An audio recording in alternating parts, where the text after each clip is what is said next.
উঠে morning walking স্বাস্থ্যের জন্য খুবই ভালো এবং সারাদিন সুন্দর স্বাচ্ছন্দ্যভাবে কেটে যায়। আজকের সকালের ভাবনায়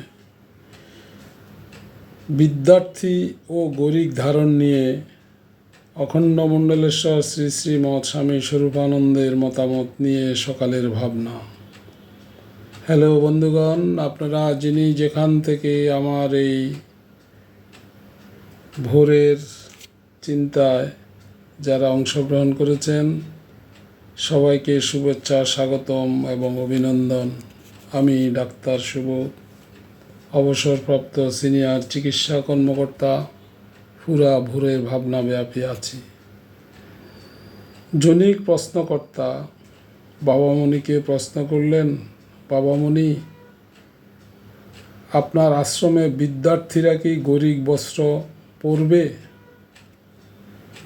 তখন বাবামণি চিন্তা ভাবনা করে বললেন, না, পরবে না। এবং বললেন, কেন না?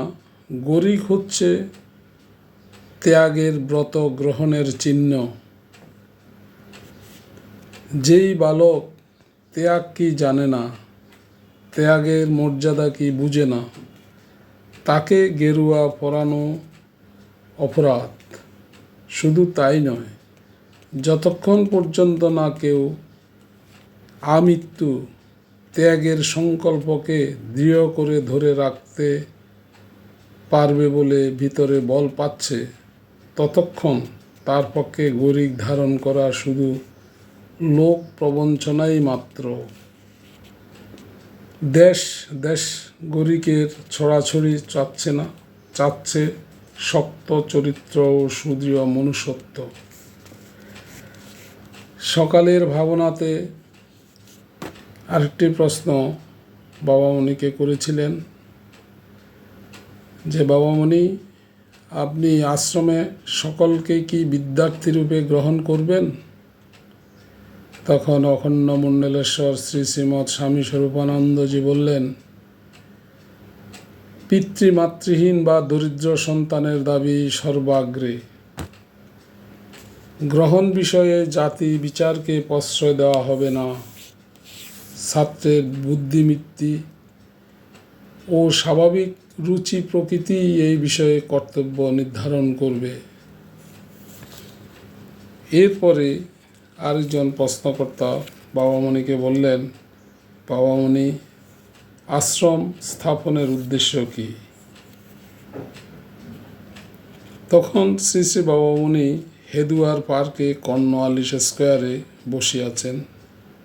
দক্ষিণ কলকাতা হইতে কয়েকজন উৎসাহী যুবক আসিয়াছেন উপদেশ প্রার্থী হইয়া।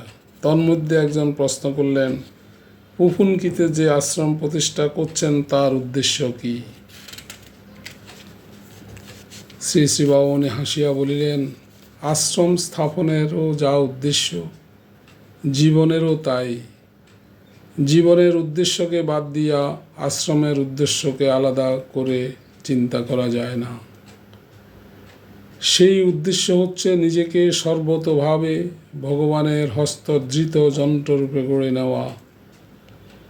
আর তার উপায় হচ্ছে নিঃস্বার্থ নিষ্কাম অন্তরে জীব সেবা করা। যার যে অভাব, তার সে অভাব দূরীকরণের চেষ্টা করা। এরপরে আরেকজন প্রশ্নকর্তা বাবামণিকে বললেন, বাবামণি, পুপুনকির যে আশ্রম গঠিত হয়েছে তার আদি রূপটা কি একটু বর্ণনা করবেন? তখন সকলেই পুপুনকির বিবরণ জানিবার জন্য আগ্রহ প্রকাশ করলে শ্রী শ্রী বাবামণি বললেন, সমস্ত জমিটা জোড়া মোটা মোটা শাল গাছের গুঁড়ি, তার মধ্য থেকে ছোট ছোট শালের পেকড়ি পেরিয়ে ভূমিতলে সূর্য কিরণের আগমন পথ রুদ্ধ করে রেখেছে। পলাশ, সিদা আর মঞ্জুরের ঝাড় ঝরে চারিদিকে দৃষ্টি হচ্ছে অবরুদ্ধ। পাথরের টুকরা আর কাকরের কণা সমস্ত জমিগুলিতে ছড়িয়ে রয়েছে। অন্তহীন প্রাচুর্যে প্রায় প্রত্যেকখানা পাথরের তলায় উকি মেরে বসে আছে একটি দুটি 5-6 ইঞ্চি লম্বা কাঁকড়া বিছে। উঁচু নিচু জমির ফাঁকে ফাঁকে সহস্র শুষ্ক পাতা, আর সেই পাতার নিচে থেকে হঠাৎ আবির্ভাব মনসানন্দন খরিশ, যেটা আমরা গোখরো সাপ বলি। গোখরো সাপ, এই হলো পুকুনকির ঘন বন। হরি ওম। আজকের সকালের ভাবনা এখানে শেষ করছি। আপনারা এই ভাবনা পড়ে যদি ভালো লাগে শেয়ার, কমেন্ট, সাবস্ক্রাইব করে দেবেন। সবাইকে আবারও শুভেচ্ছা, স্বাগতম, অভিনন্দন জানিয়ে আজকের সকালের ভাবনা এখানে শেষ করছি। সারাদিন ভালো থাকুন, সুস্থ থাকুন, স্বাস্থ্যসম্মত চলাফেরা করুন, স্বাস্থ্যসম্মত খাবার দাবার খান। হরি ওম।